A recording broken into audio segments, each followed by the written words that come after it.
नमस्कार दोस्तों, back to our channel friends. मैं सबका अपने चैनल स्टॉक्स फॉर लाइफ पे बहुत स्वागत करता हूँ दोस्तों। ये fill family day file numbers आज है 9 जुलाई। रही बात भारतीय शेयर बाज़ार की, तेज़ी का मोमेंटम कंटिन्यू होता हुआ देखने को मिल रहा है। बट इसी बीच में दोस्तों हमने ये चीज़ देखा जहाँ बाज़ार एक तरफा एक साल में काफ़ी भागा है और जहाँ दोस्तों मौका पाते ही बहुत सारी प्रमोटर होल्डिंग वाली कंपनी थोड़े बहुत प्रमोटर्स ने माल बेचा, अपने स्टेक को थोड़ा बहुत कट किया, चाहे वो ब्लॉक डील की बात की जाए, बल्क डील की बात की जाए उस माध्यम से। बट कुछ ऐसी कंपनी भी है दोस्तों जहां प्रमोटर्स अपनी होल्डिंग को बढ़ा रहे हैं। और दोस्तों डीआईएस की बात की जाए, एलआईसी ने ना जो गेम खेला है ना, आप देख के चौंकने वाले हैं। एफआईए से पीछे नहीं है। और साथ ही साथ दोस्तों वही होता है कि पब्लिक जहाँ पे रिटर्न नहीं बनता है, माल बेचते हैं, उसके बाद दोस्तों उन सब कंपनी में अच्छी खासी तेज़ी हमें विटनेस होते हुए देखने को मिलती है। ऐसा हमने पास्ट में बहुत बार देखा भी है। तो क्या है पूरी खबर, चलिए अनबायस्ड होकर डिस्कस करना ज़रूरी है। चैनल फर्स्ट टाइम होंगे सब्सक्राइब कर सकते हैं इस तरह क्वालिटी कंटेंट को सबसे पहले एक्सेस करने के लिए। Now without delaying any for time, let's begin. हाँ दोस्तों, जून के डेटा हमारे सामने आते हुए देखने को मिल रहे हैं, जहाँ इस परसेंट बुल मार्केट में जो एक साल में हमने एक्सपीरियंस किया कि प्रमोटर्स ने अपनी होल्डिंग बहुत सारी कंपनीज में थोड़े बहुत काटे हैं। लेकिन दोस्तों ये क्या, प्रमोटर्स ने अपने स्टेक को बढ़ाया, एफआईएस की होल्डिंग बढ़ते हुए देखने को मिल रही है, डीएस की होल्डिंग में भी 2% के आसपास इजाफा देखने को मिल रहा है। और अनलकली दोस्तों, सरप्राइजिंगली जो कि होता है कि स्टॉक में तेज़ी नहीं होती है तो ब्रेक इवन में बहुत लोग निकलते हैं। तो 35% पब्लिक होल्डिंग से गिर के दोस्तों पब्लिक होल्डिंग 22.7% के आसपास होते हुए देखने को मिल रही है। और मुझे कैसे भली भांति याद है कि एक समय number of share holders 7 lakh के करीब पहुंचे थे, ऑलमोस्ट 7 लैक्स, जो गैस गिर के 4,51,000 हो चुके हैं। तो ऑफकोर्स गैस जो गेम करना था वो तो गेम होता हुआ देखने को मिल रहा है। उस पूरे गेम में दोस्तों, पूरे डीएस के गेम में ना एलआईसी ने जो बाजी मारी है ना, आप देख के दंग रहने वाले हैं। तो कोई कंपनी में अगर एलआईसी लगातार स्टेक बढ़ाती है तो हमें देखना बनता है कि उस कंपनी के मार्केट कैप के अकॉर्डिंग परसेंटेज वाइज एलआईसी के पास कितना शेयर है। इस कंपनी की बात की जाए, मार्केट कैप वही 30-35 करोड़, 1,000 करोड़ के आसपास, 40 करोड़ के आसपास चलने वाली कंपनी में अगर एलआईसी का स्टेक ऑलमोस्ट 10% के आसपास है, तब सोच के देखें कि ऐसा क्या रीज़न है जहाँ पे एलआईसी बाध्य होके लगातार हर क्वार्टर 2 क्वार्टर इस कंपनी में अपने स्टेक को बढ़ा रहा है। यहाँ दोस्तों मैंने क्या बताया कि मैं दिखाऊंगा ज़रूर कि एक समय एलआईसी का स्टेक इनिशियल आवर्स में क्या था।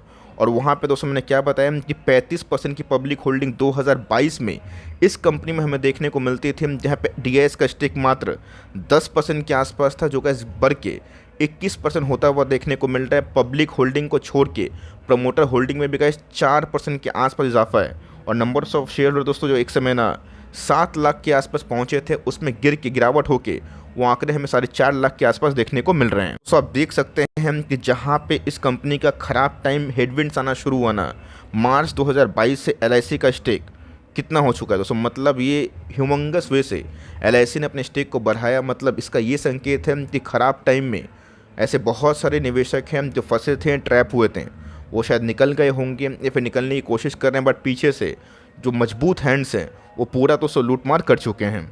यहाँ दोस्तों केमिकल की एक बहुत ही शानदार कंपनी है दीपक नाइट्रेट, इसी के बारे में ये वीडियो है। बिकॉज जो शेयरिंग पैटर्न मैंने आपको दिखाया ना, ये दीपक नाइट्रेट में ही क्रिएट होता हुआ देखने को मिल रहा है। लास्ट एक साल की बात की जाए तो एक साल में गैस कंपनी 35% के आसपास रिटर्न दी है। आज गैस फ्लैटिश काइंड ऑफ माहौल देखने को मिला।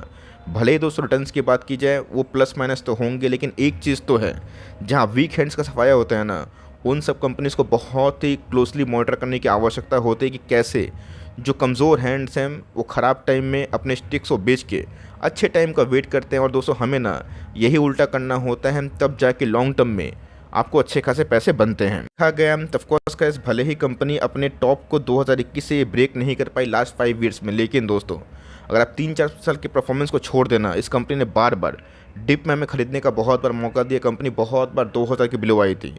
आज के भाव की बात की जाए 2700 के आसपास चल रही है। और 2-2.5 साल का दोस्तों अंडर परफॉर्मेंस के बावजूद भी ना कंपनी 5 साल में 800% के आसपास पैसे बनाई है। दोस्तों इतना बड़ा चार्ट पैटर्न देख रहे हैं ना, जहाँ कंपनी अचानक से कोविड के बाद इतनी बड़ी मल्टीबैगर हुई, उसके पीछे कारण था। ऐसा नहीं कि सिर्फ केमिकल में बूम की वजह से इस कंपनी में तेजी थी, बल्कि दोस्तों एक और भी बहुत बड़ा कारण था। वो कारण ये था कि केमिकल कंपनी तो बहुत सारी थी, बट जिन्होंने गैस बहुत ज़्यादा इंडिया के डेमोग्राफी में लाभ उठाने की कोशिश की ना, वो दीपक नाइट्रेट जैसी अच्छी कंपनी भी थी। जैसे गैस फिनॉल में निवेश करने के बाद इनके रेवेन्यू ऑफ कोर्स प्रॉफिटेबिलिटी बहुत ही अच्छे वे से ग्रो हुए और मेरा ऐसा मानना है कि इस कंपनी में वो पोटेंशियल ज़रूर है जो लॉन्ग टर्म इन्वेस्टर्स को अच्छे खासे प्रॉफिट दे सकते हैं। तो बात की जाए, मैंने क्या बताया कि ऐसे बहुत सारे प्रमोटर होल्डिंग वाली कंपनी हमें देखने को मिल रही है जिसने थोड़ा सा प्रमोटर होल्डिंग कम होते हुए देखने को मिल रही है। हाल फिलहाल हमने देखा था पॉलीके में भी थोड़ा सा स्टेक सेल हुआ था। इसका मतलब ये नहीं है कि वो सब कंपनी ख़राब हो गई, लेकिन नहीं, ये दोस्तों देखना बहुत इंपॉर्टेंट है कि करेज कौन से प्रमोटर्स दिखा रहे हैं उन सब केस में जहाँ पे कंपनीज़ कि हेडविंड्स के बावजूद भी प्रमोटर्स अपने बिजनेस को लेकर काफ़ी बुलिश है। तो ऑफकोर्स टाइड वाटर ऑयल की बात की जाए, पैसालो की बात की जाए, दीपक नाइट्राइट की बात की जाए, इन सब फर्म में दोस्तों लास्ट 3-4 क्वार्टर की बात की जाए उसमें प्रमोटर होल्डिंग की अच्छी खासी स्पाइकअप देखने को मिल रही है। और स्पेशली इस क्वार्टर की बात की जाए दीपक नाइट्राइट में अच्छा खासा खेल हो रहा है। याद भी हुआ दोस्तों हाल फिलहाल में मैंने केमिकल एनालिसिस करी थी जहाँ पर मैंने बताया था कि कैसे एक फॉरेन ब्रोकर्स ने दीपक नाइट्राइट को डबल अपग्रेड किया और ऑफकोर्स उनकी रेटिंग दोस्तों अंडरवेट से अभी के टाइम ओवरवेट हुई थी। 1800-1600 के आसपास टारगेट के बाद दोस्तों उन सब मतलब होता नहीं रेटिंग ना अभी के टाइम 2800-2900 के आसपास चल रहा है। अब मैंने क्या बताया कि इसको दोस्तों 22 सेल रिकमेंडेशन मेरे वीडियो पॉइंट ऑफ व्यू से मत लीजिएगा। मैं क्या काम करता हूँ, मैं काम वही करता हूँ कि आपको सिखाने वाला, आपको बताने वाला कि क्या क्या चीज़ दोस्तों हमें ऑब्जर्व करने की आवश्यकता। और यही रीज़न है दोस्तों कि हम लोगों ने बहुत सारे मल्टी बैगर को अच्छी खासी जर्नी राइड करी है। रीज़न साफ है कि हम लोगों ने बुलिश माहौल में और ऑफकोर्स बेरिश माहौल में जो सेंटिमेंट पैदा होता है ना उससे अपना फ़ायदा किया। वो क्यों किया? बिकॉज सेंटिमेंट हमारा ठीक होगा ना तभी हम लोग दूसरे के सेंटिमेंट का हेल्प ले सकते हैं। रही बात दोस्तों डबल अपग्रेडेशन से, आपको पता है कि बहुत ही ज़्यादा फ़ायदा होने वाला है।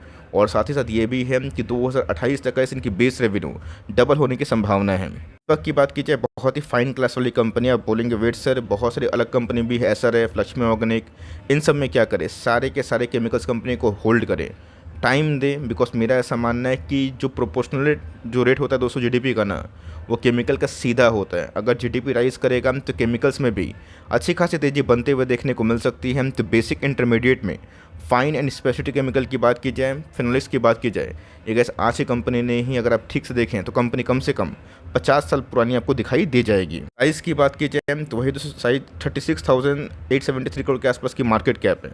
आज ही का इस कंपनी 1 साल हाई पे पहुंची है, लाइफ टाइम हाई बस थोड़ा इंच ही दूर है। 1 साल लो से कंपनी हमें अच्छा खासा बाउंस बैक करते हुए दिखाई दे रही है। 49 के पी के संग कंपनी के ROC ROE काफ़ी इनलाइन इंप्रेसिव दिखाई पड़ते हैं। दोस्तों इस क्वार्टर के जो नंबर्स हमें आने वाले समय में देखने को मिलेंगे, जो जून क्वार्टर का होगा, शायद उसमें कुछ अच्छी खासी न्यूज़ देखने को मिल रहे हैं। हो सकता है यही कारण है कि पिछले कुछ समय से इस कंपनी में अच्छी खासी तेज़ी बनते हुए देखने को मिल रही है, जहाँ पे और भी केमिकल कंपनी बाउंस बैक तो किए हैं बट थोड़ा बहुत जो रैली है दीपक की भांति ना वो थोड़े पीछे तरफ जाते हुए देखने को मिल रहे हैं। इस क्वार्टर में कैसे हमें जब नंबर्स आए थे मार्च के तो इनके टॉप लाइन हमें ठीक ठाक देखने को मिले थे।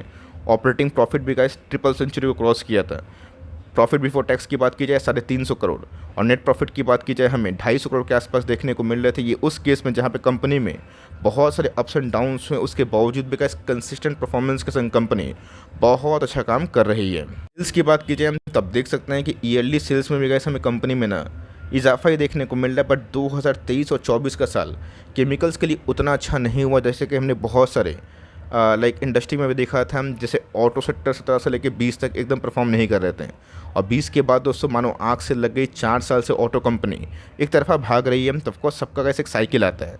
कंपनी की मार्जिन्स की बात की जाए वो तो काफ़ी डिप हुआ है, बट मेरा ऐसा मानना है कि ऐसी कंपनी का सबसे वर्स्ट मार्जिन है। अगर ये मार्जिन सबसे वर्स्ट है और अगर यहाँ से दोस्तों 10-15-20% के आसपास कंपनी इजाफा करती है ना विथ इंक्रीजिंग टॉप लाइन, तो कंपनी के नेट प्रॉफिट भी कैसे अपने बैरियर को तोड़ेंगे। और जिस दिन का इस कंपनी सालाना 1000 करोड़ के आसपास जो प्रॉफिटेबिलिटी है उसको क्लेम करेगी 1200-1400, तब गैस ये सब जो शेयर है ना बहुत अच्छा परफॉर्म कर सकते हैं। इसकी बात की जाए कंपनी के अकॉर्डिंग तो ऑफकोर्स कैसे इनके पास भरपेट जो रिजर्व्स हमें देखने को मिलता है, मतलब बहुत ही कैशिश बिजनेस है।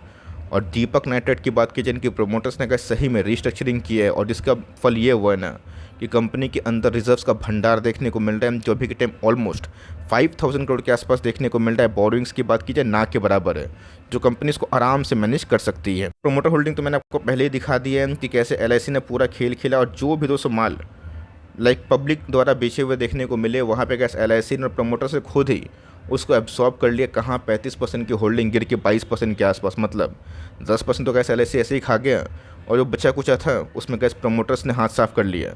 रही बात दोस्तों चार्ट की, तो ऑफकोर्स कैसे 1 वीक के चार्ट में मैं दिखाने की कोशिश करूँगा जहाँ टाइम फ्रेम अगर ठीक ठाक रहा, इस वीक क्लोजिंग अगर कंपनी 27 को ऊपर दी, तो हम लोग सोच सकते हैं कि नंबर्स के पहले शायद बाजार वेट करेगा और देखेगा कि बजट भी दोस्तों इस मतलब उतने महीने में आने वाला है। तो अप्स एंड डाउन्स तो चलते रहेंगे, बट 2700 के लेवल्स के बाद कैसे कंपनी अगर सस्टेन करती है इस वीक में, तो आने वाले कल में कैसे दुआ रहना लाइफ टाइम हाई का खोलेगा, और 3000 का लेवल टूटने के बाद कंपनी यहाँ से काफ़ी अच्छा परफॉर्मेंस कर सकती है। दोस्तों अगर आप मंथली चार्ट में देखें ना, तो एक चीज़ आपको समझ में आएगा कि जब यहाँ पे पीक बन रहा था 3000 का ना, वो कैंडल दोस्तों सर्वाइव नहीं किया था। और यहाँ पे दोस्तों हमने एक चीज़ विटनेस किया कि लास्ट 2 मंथ की बात की जाए, यहाँ पे कैंडल है ना काफ़ी मजबूत बनते हुए देखने को मिल रहे हैं। और ऑफकोर्स गाइस डाइवर्जन के संग अगर मैकडी में बुलिश क्रॉसओवर हुआ और हिस्टोग्राम के बार गैस जो नीचे बन रहे थे, अगर उसमें ऊपर की तरफ बार बनते हुए देखने को मिले, तो बहुत ही शानदार वाली बात होगी। ऑल तो एक चीज़ तो अभी भी गैस मिसिंग है, वो वॉल्यूम। वॉल्यूम के संग अगर ब्रेकआउट होता है तो शायद इस कंपनी में और भी तेज़ी बन सकती है, बिकॉज RSI इंडेक्स अभी भी 60 के आसपास है, जो बहुत ज़्यादा स्ट्रॉन्ग नहीं है और बहुत ज़्यादा वीक भी नहीं है। हम लोग उसको ओके हुए कंसिडर कर सकते हैं। इस न्यूज़ के अकॉर्डिंग आपको कंपनी कैसे लगी कमेंट बॉक्स में ज़रूर बताइएगा। मैं फिर से बोलूँगा दोस्तों कि कोई बाई से रिकमेंडेशन नहीं है, आप चाहें तो इसको आराम से स्टडी पर्पस में ट्रैक कर सकते हैं। वीडियो कैसे अच्छी लगी तो प्लीज़ लाइक करिएगा, और चैनल फर्स्ट टाइम होंगे सब्सक्राइब करके बेल आइकन को प्रेस करना भी ना भूलिएगा। दोस्तों मिलते हैं जल्दी ही, तब तक के लिए bye. Thanks for listening friends, God bless you all.